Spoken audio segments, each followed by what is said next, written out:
Every morning I wake up with a purpose.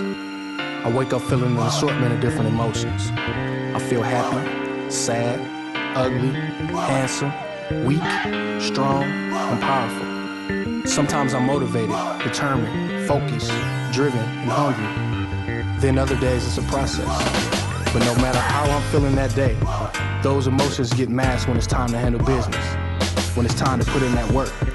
As cliche as it sounds, there's a whole city behind me, and every day I represent the city of Flint, Michigan. I can't let my people down. My name is Woodyard, and I'm the definition of a Flintstone, product of my environment.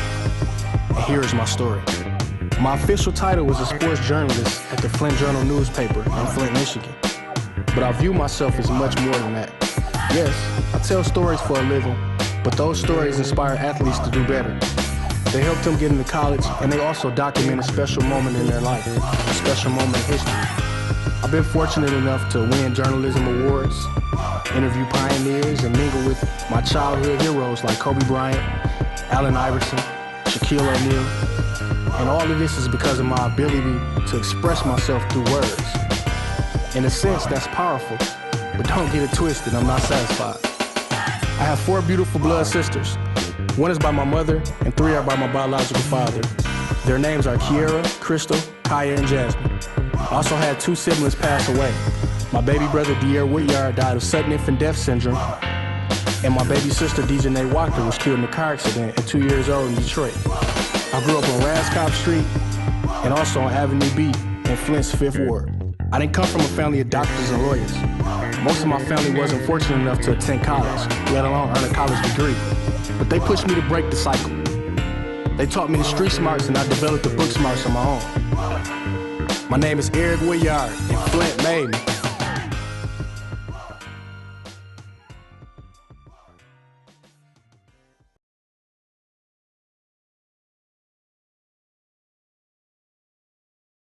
Runner Road and Linden Road, Flint.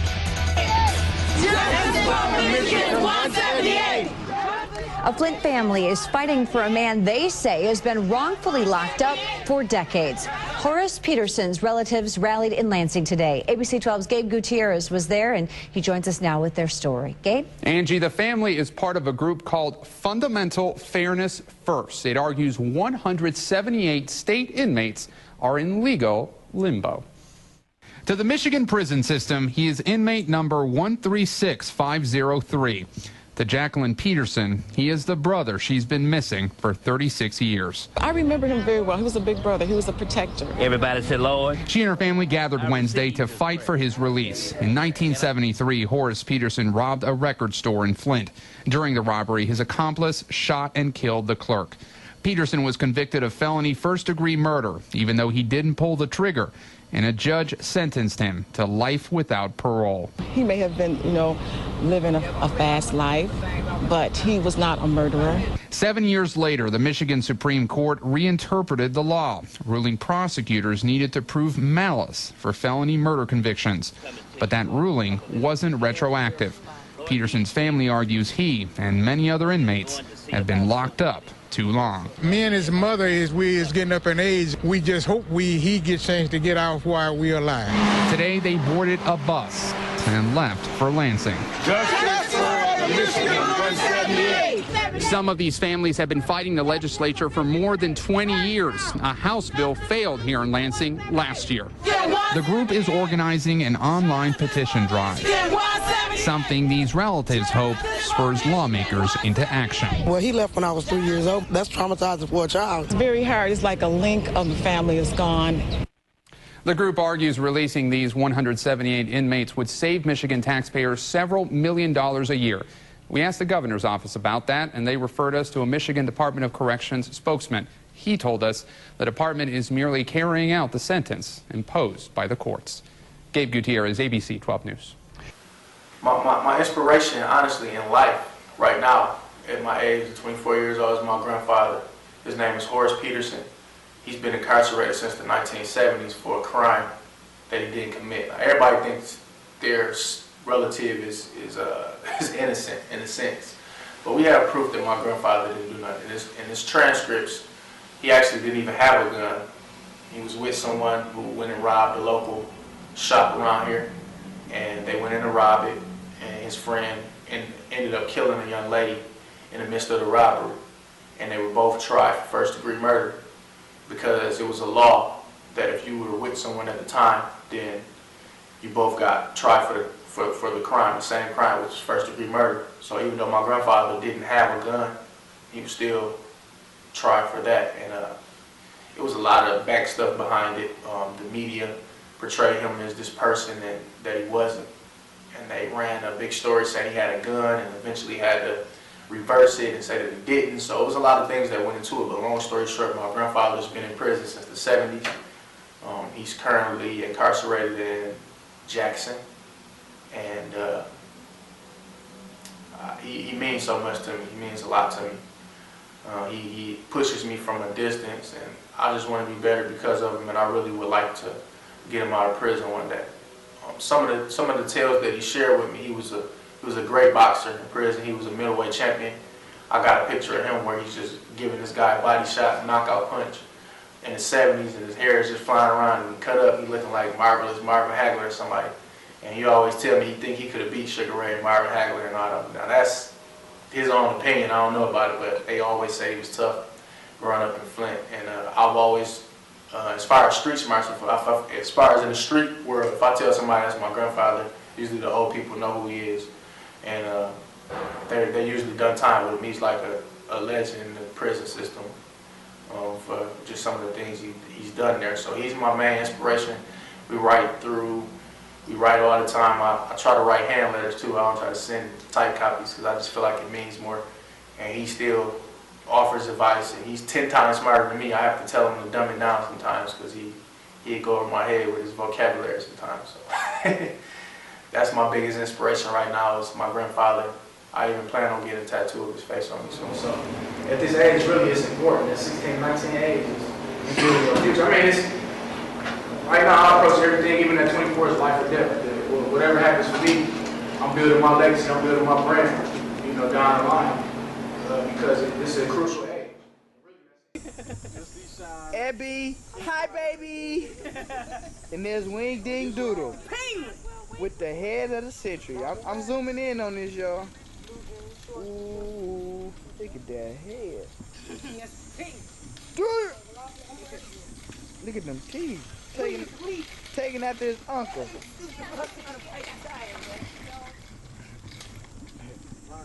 Hey, young lady, aren't you supposed to? I come from humble beginnings. I was born October 16, 1988 in Sacramento, California, to Anquette Woodyard and Curtis Wachter. My grandmother lived in Sacramento at the time and wanted to see her first grandchild born in Cali, so my mom made a decision to have me there, but we immediately moved back to Flint afterwards. My biological father didn't play a huge role in my life and still doesn't, but that turned out to be a blessing because my mom met a guy by the name of Stephen Hightower, also known as Touche, who entered my life before I could walk or talk. He raised me since I was months old, and that's the person I still refer to as my father. I don't know what life would have been without him. No diss to my biological father. We're not on bad terms, but Touche is my dad, period. I'm just gonna start by saying one of the hardest parts of Eric growing up is growing up with a mother like this. But we ain't gonna get on that. Please don't. Only thing I can say, I ain't too much to say. Eric was a good kid that grew up into a good man. Never had no problems with him. He never get in no trouble too much. He was just. Eric got kicked out of school one time for getting in a fight, and they hated. Actually, they only sent him home for that. That's what I remember. They called. It was like Eric hit the boy, popped the boy with a chair or something. But they hated to kick Eric out. Like his teacher man was like, they wish they had a classroom full of Eric Woodyard. And Longfellow was like one of the worst schools, and Eric was like one of the only kids who kept a 4.0. He was a real good kid though. He was always a kid, like, used to save his little money and go to Borders and buy books. He was one of them kids you wouldn't even know was in the house. I think Eric was about, must have been about 3. This was Jasmine, his dog. And Eric got into the S-curl stuff. Remember back in the day when they had S-curls? So he went in the bathroom, nobody knew they was in there. So he took the S-curl stuff and he put some in his hair and he put some in Jasmine's hair. And they both come in there, he yapping and Eric hollering, so my daughter had to throw them both in the bathtub and rinse all the stuff out their hair, you know. So after that, Jasmine was all curly and everything, the dog.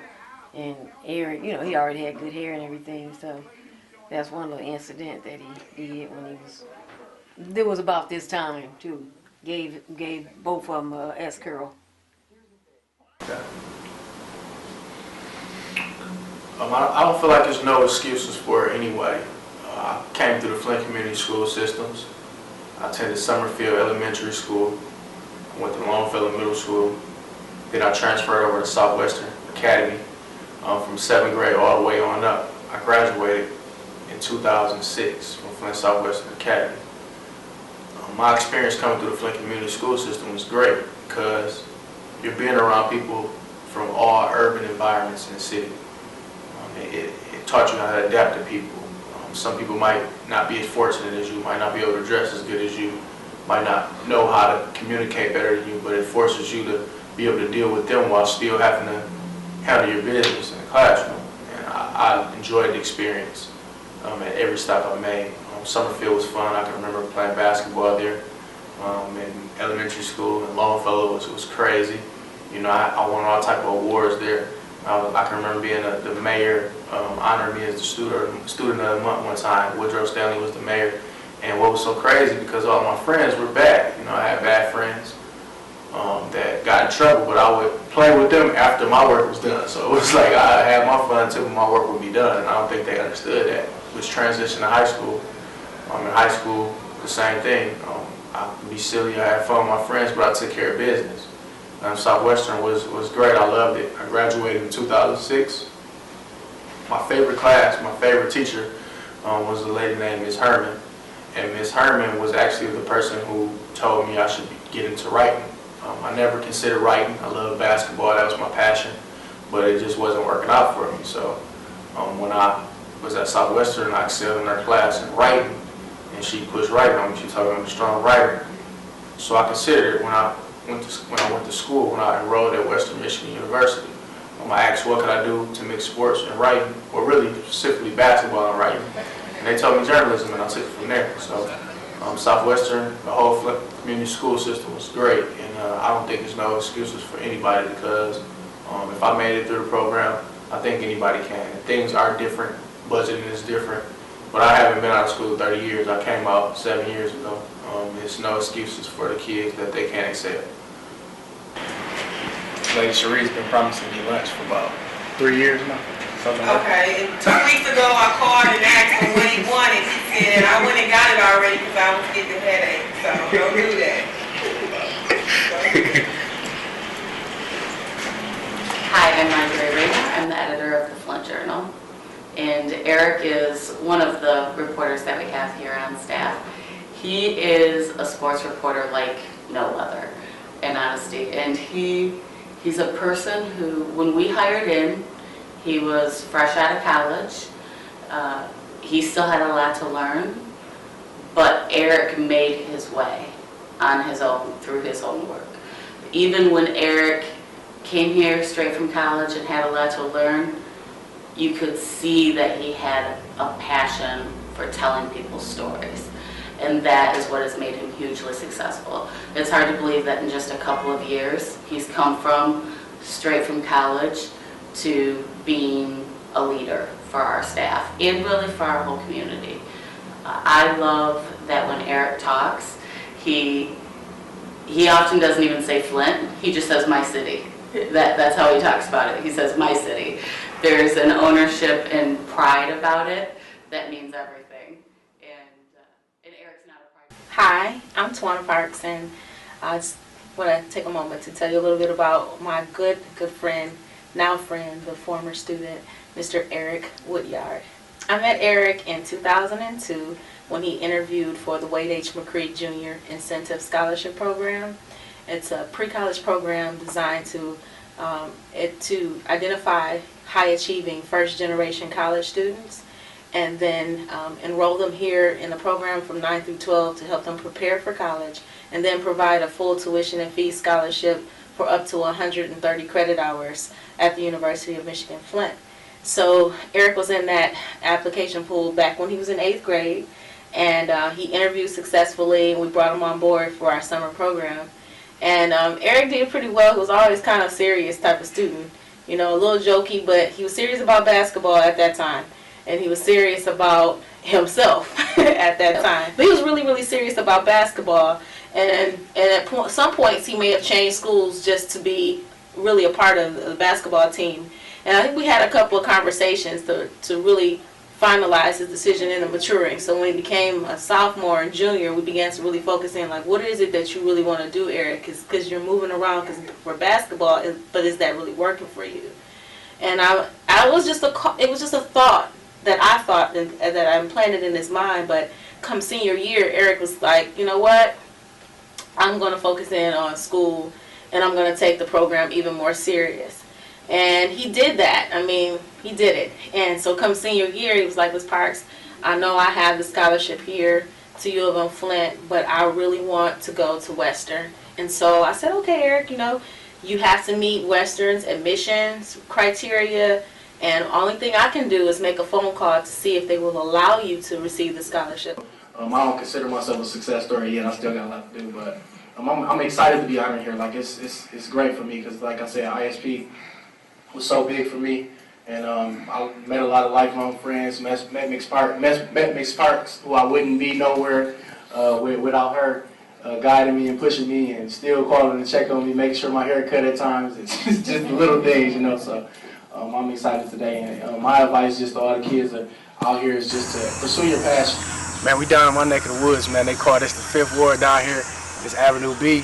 I grew up down here my whole life, man, and you can see, man, this is where I grew up at, man. I come from down here, from everything, from planting these fields to my grandmother's house, to everything. All the life lessons I learned was built on these streets. So I love this area, man. I wouldn't have wanted to come from nowhere else but down here. And this is like where I grew up. I remember just playing football in that field right there. We had some crazy games. We used to draw T-shirts and play stick, man. It was fun. I wasn't even the biggest football fan, but I play in the woods, and there was all type of houses right here. You can see a lot of them tore down. But it's the state of it. They're trying to build it back up. They naming it some type of new little renovation, but hopefully it can build up and be a positive place. But I mean, it was tough around here. I'm not gonna lie. You had to be tough to grow up. If you ain't had no heart, you was gonna get ran back down to your house. So I wasn't weak. You couldn't never be soft. That was our thing, man. Don't come down here and be soft, because you're gonna get punked out. Somebody gonna test you. So luckily, I had all my family and friends down here. I never had to worry about those problems, but that's the way it was growing up down here, like, for real. Down in the hood, you know what I'm saying, gangster, you know, just what we do. It ain't nothing but fields around here. We in the trenches in the ghetto. Talk about E-Wood. You feel me? E-Wood, that's my baby. We grew up together to DNA, you know what I'm saying? Trapping. I trap hard though, man. That's what I do, man. You know what I'm saying? My nigga Digger. Juice Man right here. This all he do. Juice Man. E-Wood. Shooting in his big baby picture too. What's up, nigga?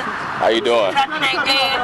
Flip Mike. That's what's up. I know that nigga right there. Look at it. That's my nigga right there. Boy, you cuter than your baby picture.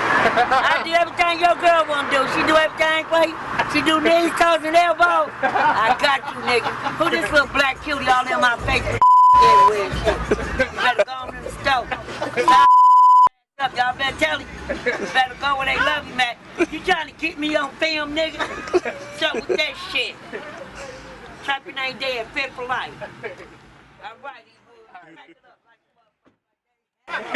I used to, hey, there, eat lunch money off of him. I used to kill him. I swear to God. Hey, use the world. Yo, what's up? Hey, you doing nothing, man.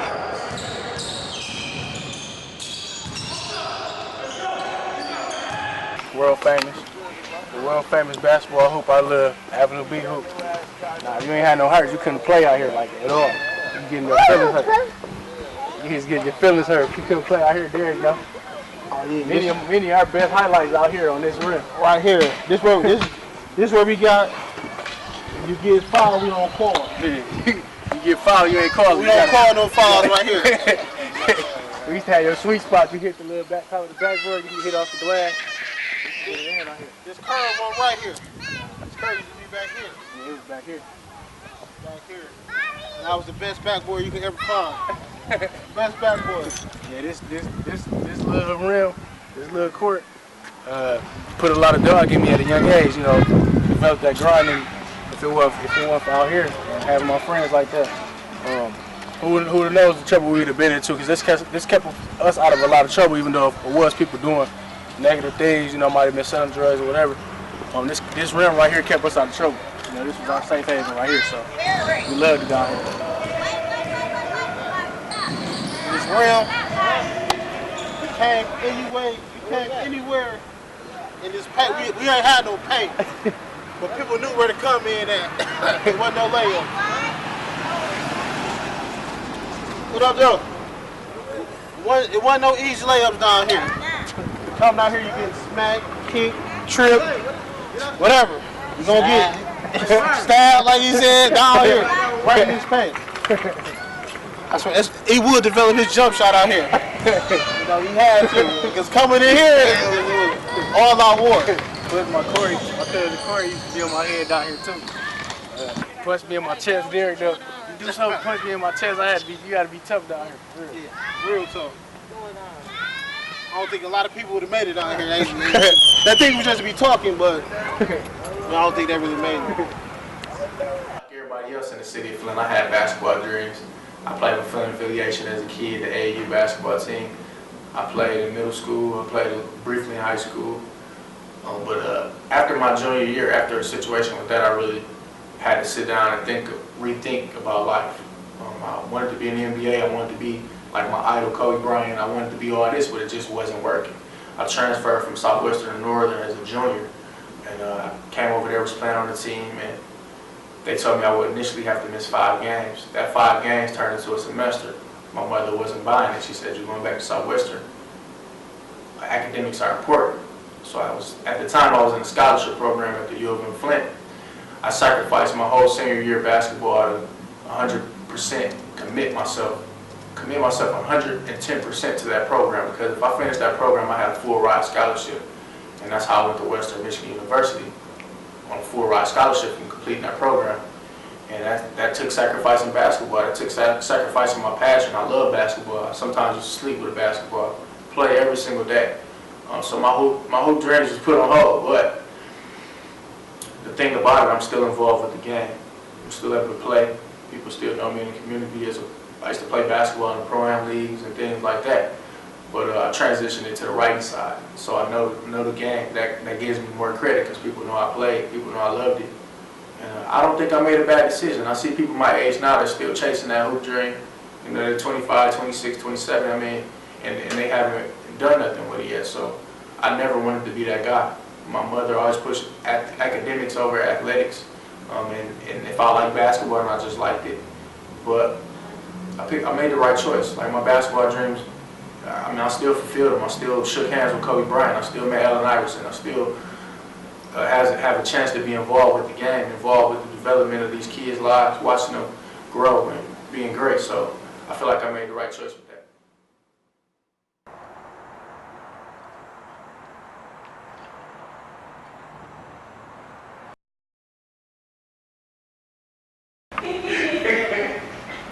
So we're at the Piston game.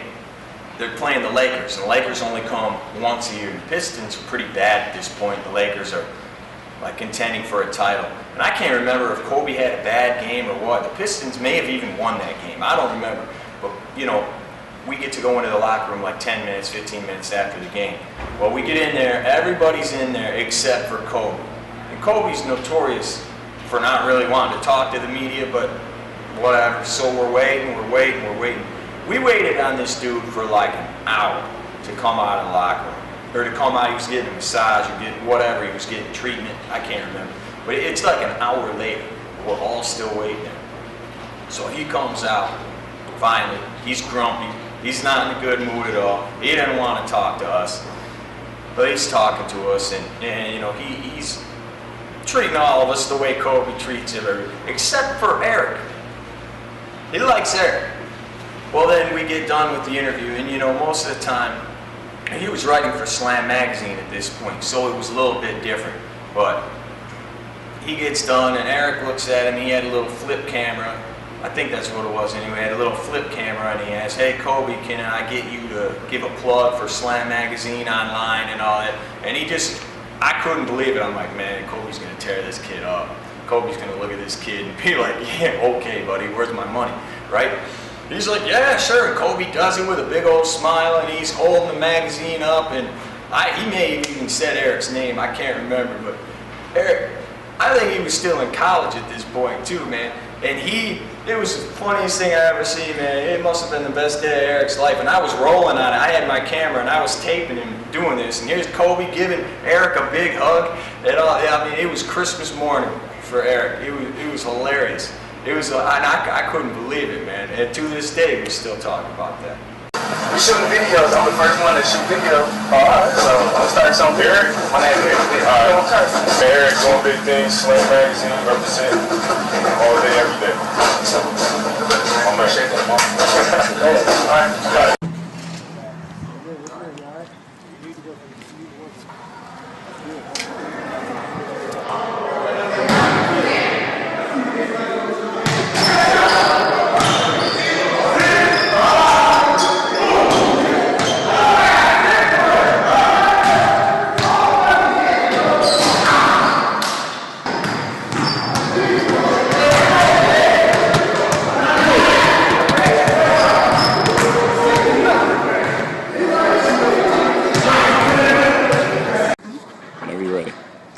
First and foremost, let me firmly introduce myself. I'm Clarissa Shields. I box down here at Burston. I've boxed here since I was 11 years old. I met Eric Woodyard, I think probably 14, 15, and ever since he's been doing huge stories on me. He's been doing like the smallest stories on me from when I first went to the Junior Olympics to the second time I went and won to when I went to have to qualify for the Olympics. I mean, even when I was overseas in China, he was still emailing me and everything. And then when I went to the Olympics, I was Skyping sometime. And he's really a good friend, but he's a great reporter. He does a great job. He gets the full story. He even gets your family into it. And he does a great job. He makes sure that he doesn't get any information wrong. And whenever I need him to do a story on me, I just call him sometime like, "Hey, you feel like put me in the paper?" Like just to keep some positive things like going on up in Flint. So Eric Woodyard is a great guy, and I hope that he's going far in his career. It's a struggle. I'm 24 years old. I love to have fun. I want to balance my personal life with my professional life, but sometimes it gets tough. I get phone calls from friends on random nights, Mondays, Tuesdays, and I might have to be up at work in the morning, so I have to sometimes decline it, but sometimes I might want to get out and wind down and have a little fun. I might want to hit the strip club. I might want to hit the bar. I might want to just be a regular person, but I have to think about the decisions I make and the perception that people might have on me. But it's tough. It's honestly very tough. I spend a lot of my time going out downtown. I love to go to the loft. I love to have fun, drink a little bit. Not too much though. But I have a personal life, so balancing personal life, professional life in Flint is tough because I know a lot of the people here, I grew up with them. And sometimes you have to turn them down and say I'm working. But other times I've had fun as well too. And I think that's the key to being successful too. You have to know how to balance both of them, and it's a struggle. I'm still learning, but I'm a work in process. I never said I was perfect. I'm not a larger-than-life figure. I make mistakes. I do stupid things. I do good things, but it's about learning from those mistakes and trying to continue to build my legacy of being a great person. Some of the lessons I learned, honestly, is that I can't be what anybody else wants me to be. I can only be Eric Woodyard. I can only do what's great for me. And at first I was trying to please everybody. When I got home, I wanted everybody to view me as this or view me as that and be what everybody else wanted me to be. But it's only one Eric Woodyard. It's only one me. And at the end of the day, I have to please myself. I can't please anybody else. I mean, I love my city, I love my community, I love my family. But at the end of the day, it's about pleasing myself. And that's the main lesson that I've learned since I've been back home. It's not worrying about what nobody thinks about me. Haters gonna hate. People gonna say what they got to say. But at the end of the day, I'm I'm doing it my way. I'm writing things the way I want it to be. And I'm building my legacy in the way I want it to be done. So I don't want to be nobody else but me. My name is Eric Woodyard, and Flint made me. Hidden vanilla music.